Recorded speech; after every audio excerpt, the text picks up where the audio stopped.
former candidate for the U.S. Senate, longtime radio talk show host, author, and conservative policy advocate. Justices to the Supreme Court, the left has been in open panic. Liberty Nation with Tim Donner.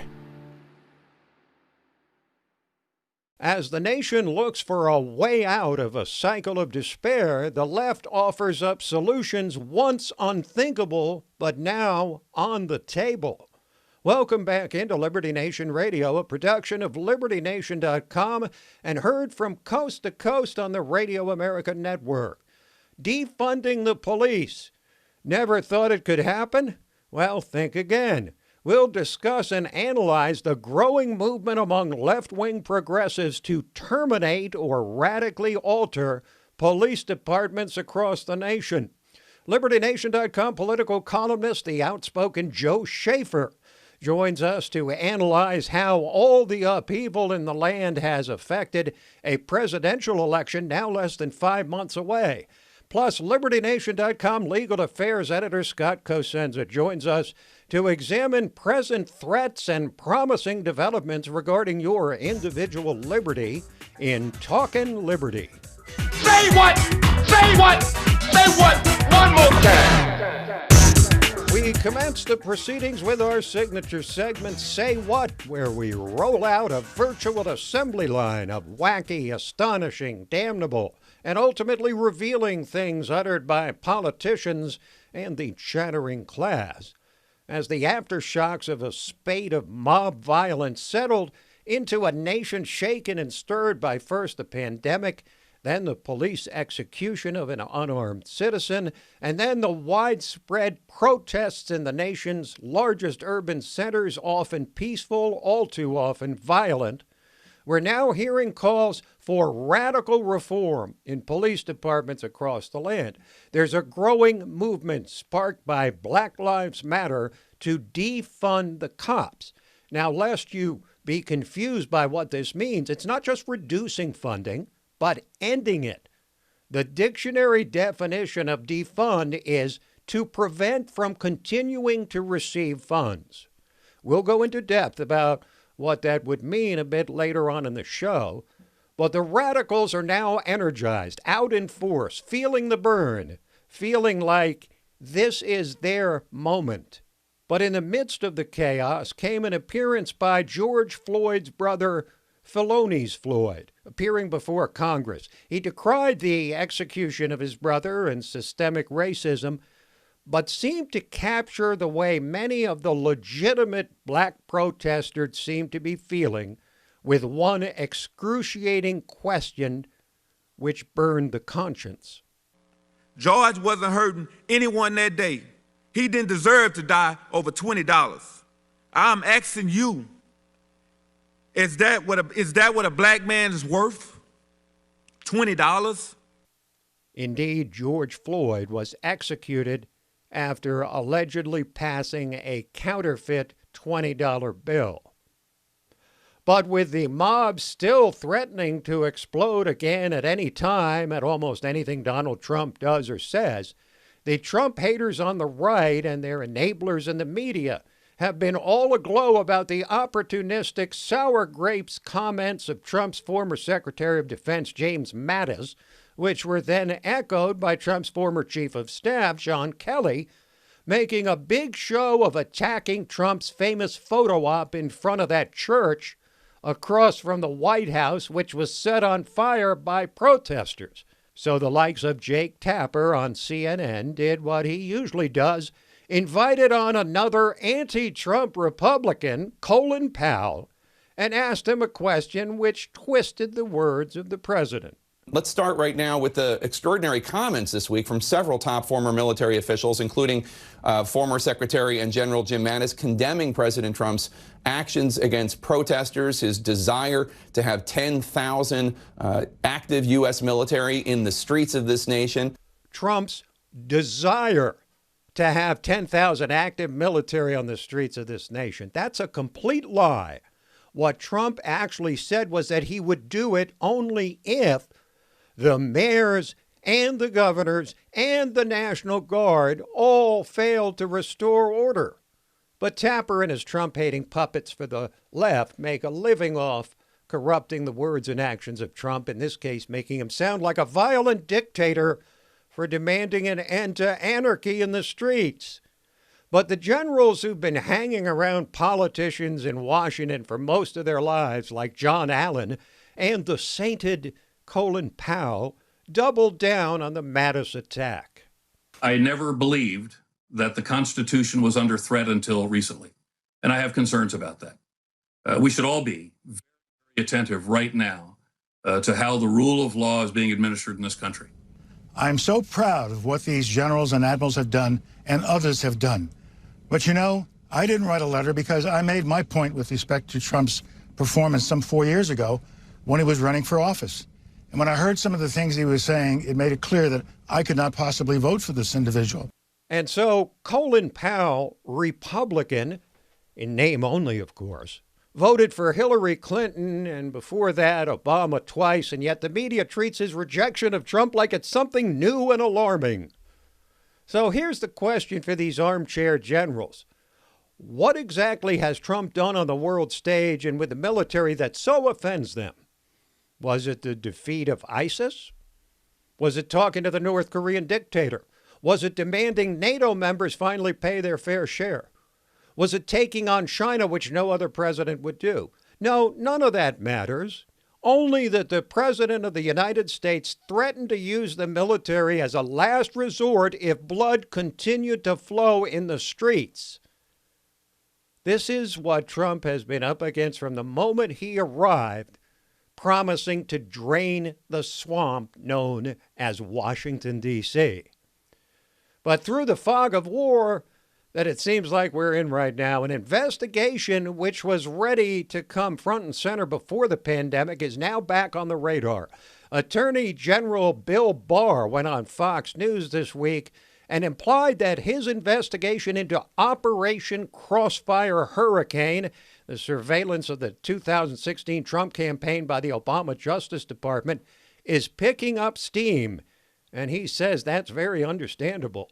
Before the election, I think we're concerned about the motive force behind the very aggressive investigation that was launched into the Trump campaign with a very thin, slender read as a basis for it. It seemed that the Bureau was sort of spring-loaded at the end of July to drive in there and investigate a campaign, and there really wasn't much there to do that on, and that became more and more evident as they went by, but they seem to have ignored all the exculpatory evidence that was building up and continued pell-mell to push it forward.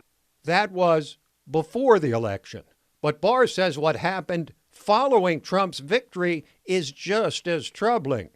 After the election, even though they were closing down some of it, as we've seen in the Flynn case, and say there's nothing here, for some reason they went right back at it, even at a time where the evidentiary support or claim support, like the dossier, was falling apart.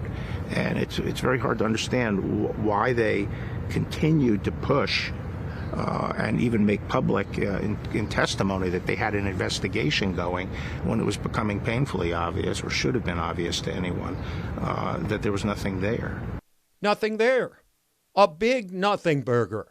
And yet the Democrats dragged the nation through 3 years of scurrilous allegations, which they knew to be false, except perhaps in their dreams, but failing as always to take him down. And of course, now they're saying the whole thing is just old news.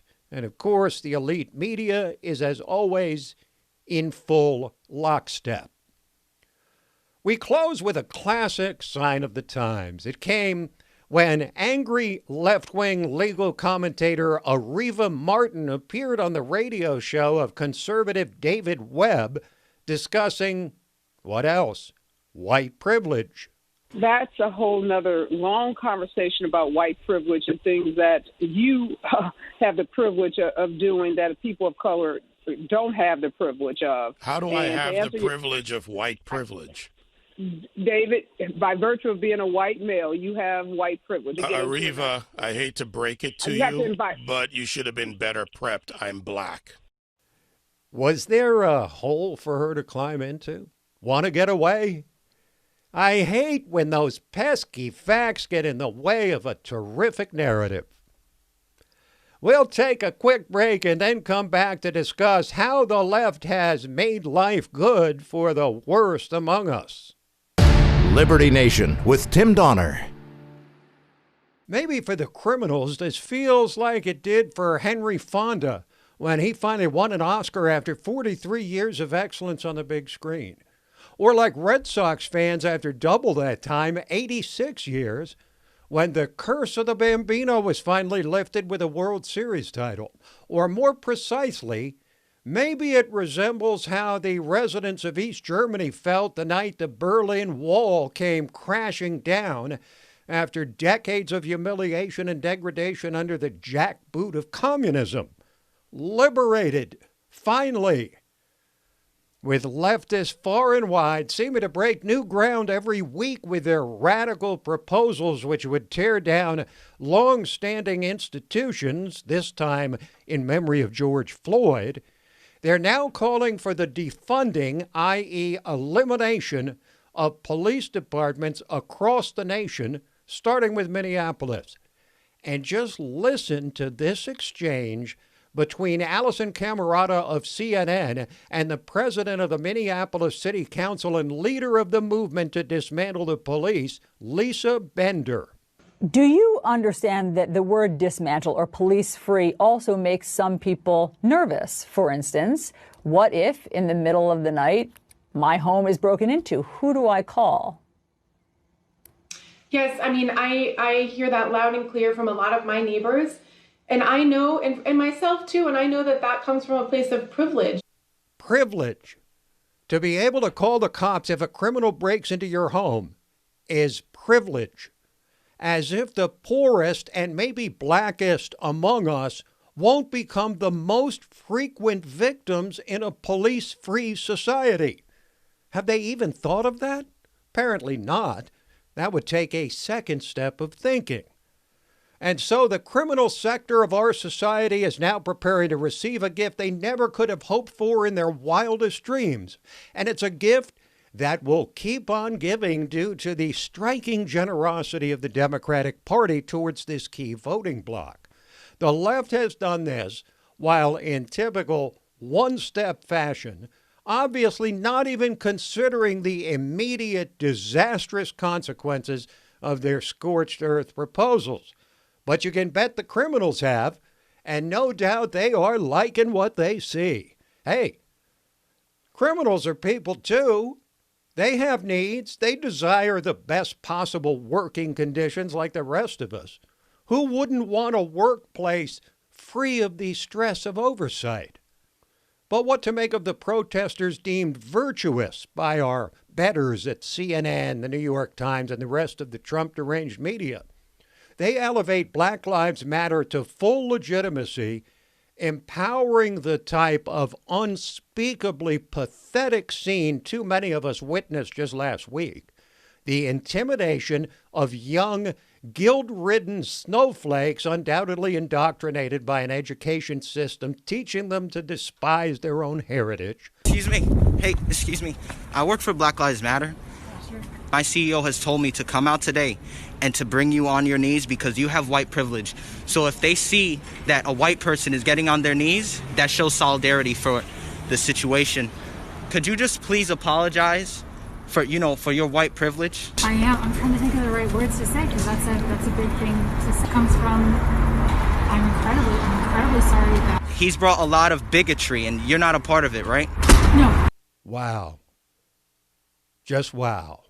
Add the legitimization of this type of behavior to support for unfiltered deviancy and the left's classic single-step thinking, which goes something like this. Cops are bad? Well, just get rid of cops. And voila, no more of those pesky police to round up the bad guys. It's the perfect storm for the upwardly mobile criminal set. Just how spectacularly naive must one be to believe the predators will respect the community safety protocols purporting to replace law enforcement? How hot will their knife be when it cuts through that soft butter? Sure, the nihilists have not succeeded in actually sweeping the cops off the streets quite yet. Their movement has just begun. But they have now revealed their whole card. You know, the one that you keep turned over with your poker hand? The entire nation now knows the agenda they've been advancing all along. They've been the biblical lions driven by evil, roaring about looking for prey to devour. And in the wake of the George Floyd episode, that prey is squarely in their crosshairs. 6 cops have been murdered in the post-Floyd violence. Another 50 cops were injured amid the much ballyhooed peaceful protests in D.C., while the media obsessed over a Trump photo op. These people are the worst kind of criminals, sociopaths who must be shown no mercy lest we encourage them to continue. But the progressives say their violence is understandable. On the other hand, perhaps the criminals are actually serving as Trump's own useful idiots.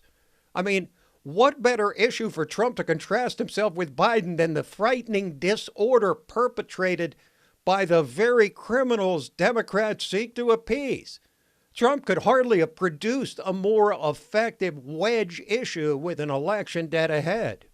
So the radicals, with the aid and comfort of useful idiots, have kept hope alive for the deviant demographic in our midst. The criminals are now fully empowered by no less than the tacit, if not explicit, endorsement of one of the 2 major political parties in the United States of America. Life is good for the worst among us, and with the undying support of progressives and their agents in the elite media, it could get even better come November 3rd. But has Joe Biden really taken the lead in the presidential race, as recent polls suggest? We'll talk over the state of play in the 2020 presidential election when we return. Ready, set, go. Stay ahead of the curve with LibertyNation.com, because we put the power of the press in your hands. With one click, Liberty Nation delivers tomorrow's news. And remember, liberty. Today. All the time and everywhere. Liberty Nation connected the dots between a Chinese research biolab and a wet market where COVID-19 was supposedly discovered 2 months before the MS outage. We were first to alert you of a serious attack on gun rights in Virginia. LN honed in on the Biden-Burisma scandal months before it hit the papers. We brought you exclusive interviews from the border. We're looking at people just rising up. Liberty Nation was on the ground in London, Trump rally in front of the American embassy, bringing you on-the-scene reports about Brexit. LN reported that COVID-19 was more virulent but less deadly weeks before others.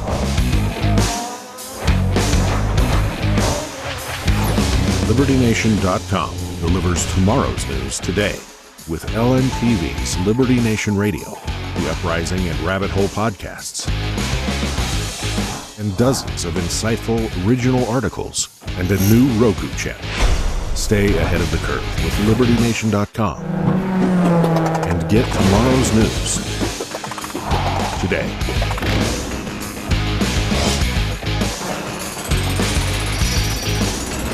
LibertyNation.com. Liberty Nation with Tim Donner. Just when we were getting accustomed to the sweeping change in the political landscape with the onset of the COVID pandemic replacing the economy as the number one issue in the upcoming election, along comes the execution of George Floyd and the peaceful and violent protests that have ensued, throwing yet another massive monkey wrench into a political climate that we can well describe as confusing at best.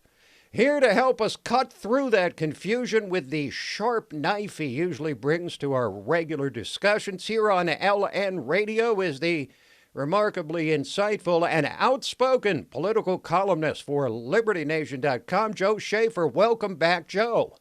Hello, Tim. Thanks for having me again. Pleasure as always. So, Joe, of all the radical proposals this increasingly radical left-wing movement has put forward over these last 3.5 years of the Trump era, where does defunding the police fall in the pecking order? Yeah, I just think it's par for the course. We've been writing, you and I have both been writing about this at Liberty Nation for a couple of years now.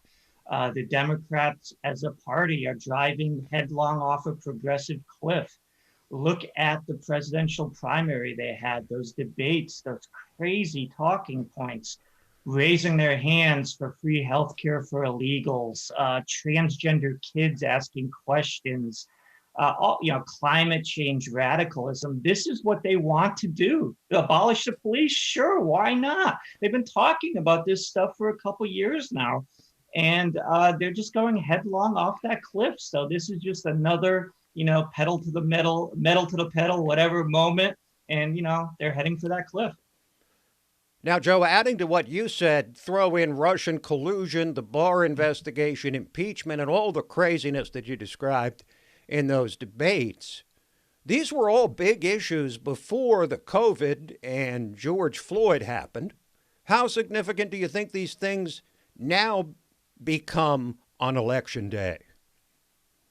I think it's going to die down a lot like these other trumped up issues like the Kavanaugh Supreme Court nomination and the Russia hoax and the impeachment thing, which seemed like such a big deal at the time.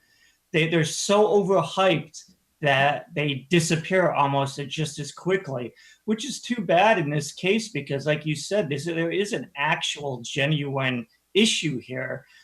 Some kind of well thought out police reform might not be such a bad idea, and it's certainly worth talking about. But hysteria is not the way to go about it. And when you see this kind of hysteria, you have to question how sincere these people are. And are they really about just causing anarchy, just causing chaos to advance a higher political agenda, which is to get rid of Donald Trump? And because, quite frankly, these are cultural Marxists and they want to impose a radical view on society. It hurts them in the long run because it's gonna blow up and then it's gonna crest and then they're gonna move on to something else. And it makes them look very shallow. And I don't think they realize how shallow they look. Well, let's talk Joe Biden as long as we're talking shallow. He says he doesn't want to defund the police. But can he make it stick? Can he make that stick with the radicals in his party, considering his default position on most issues is to bow to the demands of the loudest, most radical voices, even when, like Black Lives Matter, it's ultimately a very small constituency with a dramatically outsized impact on the public debate? Yeah, it's so crazy what the Democrats as a voting base are doing. They really are like children. They just respond to the immediacy of the moment. And let's look how Biden got this nomination. He's the presumptive nominee. He was floundering. He was lost. He was a terrible candidate. He was sinking. And then all of a sudden, this narrative, oh my God, Bernie Sanders can get nominated and he's a socialist. Trump will win. So they all panic and support this guy because Bernie's too scary. So as soon as Biden usurps, takes over from Bernie, they want to make him as more radical than Bernie. I mean, this is chaos. There's no message here. Biden can't even produce a message. He can't talk in complete sentences. And they're not allowing him to present a coherent message because they say, hey, you're the electable guy. Now say a bunch of things that'll make you unelectable. Mm-hmm. That's the Democratic Party today. Well, it seems to me that Biden is little more than a repository for the most radical ideas of the left, which he seems to embrace for lack of being able to fight back against it or produce anything better than what they've produced. But what do you make now, Joe, of this report that Terry McAuliffe, the former governor of Virginia, longtime, big-time party operative for the Democrats, BFF of the Clintons, telling a gathering of fellow Democrats that Biden would be better off staying in his basement? I think he's right. I mean, if you want to say that, it speaks volumes about just the low regard they have for their own presumptive presidential nominee. But he's right. Biden can only hurt himself getting out in public with, his gaffe-prone nature. And especially think about it now, where the howling mob is devouring anyone, not just who disagrees with them, but who does not sufficiently agree with them. And then you throw in this guy who just shoots himself in the foot every 2 seconds. You throw him into that mix, that crazy, it's almost a Maoist situation. I don't think we're exaggerating that. It's a cultural revolutionary moment on the left, and you throw Joe Biden and you never know what he's going to say. It could be really, really damaging. They got to keep this guy under bubble wraps. They really do. Keep him in his basement. But again, are you really going to win a presidential election that way? I don't think so. And so I think, again, what you and I have been saying before, they have to examine, do we have any alternatives to Biden? Is it too late? Because I don't see how they can win saying we can't do anything with this guy, but let's run him up the flag and see if anybody salutes, because I don't see a reason why anybody should. All right, let's head to the other side of the aisle and talk about President Trump. Does all this chaos stemming from the pandemic, on top of the Floyd killing, on top of the violent aftermath, ultimately help Trump because he's a law and order guy? Or does it help Biden because he can simply blame Trump for the chaos? I think it helps Biden because he was just running such an awful campaign, and it gives him something to talk about. So, it's a good talking point for him. It doesn't hurt Trump unless Trump allows himself to be hurt by it. And I think he has, in a way. I think he's been a little too tentative. People want a law and order president. People elected Trump in a way to represent a strong figure. He's not a marshmallow. He's not a Mitt Romney type of rhino. And his advisors seem to want him to be that way. 60 million people voted for this guy. They didn't vote for him to be a marshmallow. You see the conflicts of the administration. He was thinking of firing his defense secretary because he was telling him, don't send the federal troops to quell these riots. Well, his supporters would have loved for him to take a stronger response against this looting and this anarchy in the streets. So I think the only way Trump can be hurt by this is if he allows himself to be hurt. If he just sticks to the arguments he's made all along, he'll be just fine.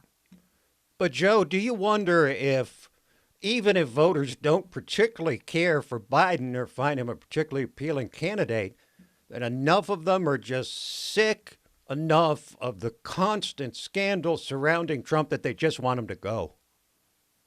Well, I may be wrong here, but I think the American people are still in the same place they were in 2016. They can see through the media distortions and, these scandals surrounding Trump. They're all made up. They're all artificial. And in 2016, it didn't affect him. Much worse things. I thought, the Access Hollywood tape right before, a couple months before the election, if anything was going to sink in, that was, and it didn't. I really don't see these things today being as bad as that. So the voters, I don't think, will abandon him for that. The only way he's going to be hurt, again, I'm going to say, is if he changes course and acts like a typical Republican, because that's not why they put him in Washington. We don't want a typical president. So as long as he doesn't act like a typical president, he acts like that outsider populist, none of this stuff is going to touch him at all. These are fake scandals. I think the American people who supported him in 2016 see that even more today. We've run out of time, but we'll have a lot of time to meet again before the election. Joe, thanks for joining us. Thank you. Joe Schaeffer, political columnist for LibertyNation.com. Quick break, and then we're back with Talkin' Liberty. Liberty Nation with Tim Donner. And now we have reached the portion of Liberty Nation Radio that you've all been waiting for. Well, some of you. I'm among them, because it's time to welcome back in our regular contributor, constitutional lawyer, and LibertyNation.com legal affairs editor, the man we like to call our guardian of individual liberty, Scott David Cosenza. Hello, Scott. Hello, Tim, and thank you. You're welcome. I think you enjoy that a little bit too much.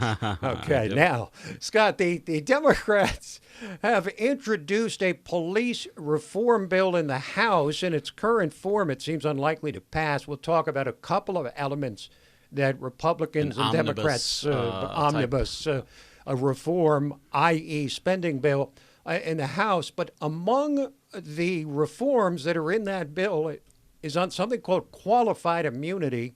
And you can clarify for us what that is and why it needs to be reformed. Qualified immunity, simply stated, is how police officers can often avoid civil monetary damages if they violate somebody's rights in a court judgment. And what happened was there are laws that give people the ability to sue police officers or other public officials who violate the rights of the people. But the court has said that there's this immunity doctrine that they've applied in order to give relief to officials who inadvertently violate these rights. Now, the evolution of that law, Tim, in the last 40, 50 years has provided a situation where it's almost impossible to actually hold officials' feet to the fire and get them to be ruled liable because of the way the courts have carved out this immunity ruling. For instance, in New Mexico, we have a case where a motorist was driving down the road, suspected of having drugs, asked to give a consent search, and did. He let the cops search his car. They searched for over 2 hours, found nothing. 2 hours? Yes. Wow. Deputy Javier Peru didn't give up on searching Mr. Timothy Young.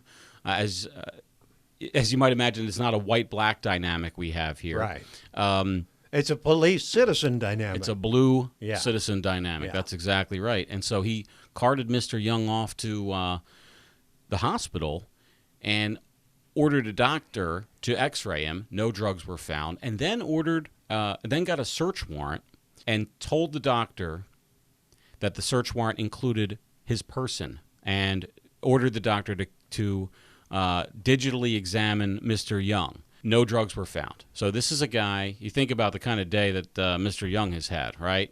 He sues, and the police were basically let off. They said, no, they have qualified immunity because lying to a doctor about whether you have a court's permission to digitally examine someone hadn't been an issue that that court had litigated yet. Right. And so under the qualified immunity doctrine, they were saying, well, they have qualified immunity, but going forward, new police encounters, they would know. Well, the court here has said, no, they're not going to grant qualified immunity in this case. But that's the kind of thing that people are fighting against. That said, these are all violations or court cases that happen after the violation of rights. So unfortunately, I don't think this is going to mean a sea change, even if it does pass, for how we're policed in the United States. But I think it is a reform that's worth undertaking in any case. Of course, the Democrats control the House, so this is their bill. Republicans agree with them really so far on only a couple of items. One of them, the national ban on chokeholds. And last I looked, the pro-chokehold movement had not grown into something that's a thing yet. Don't hold your breath for marchers in the streets. I don't think so. I think that one will get through.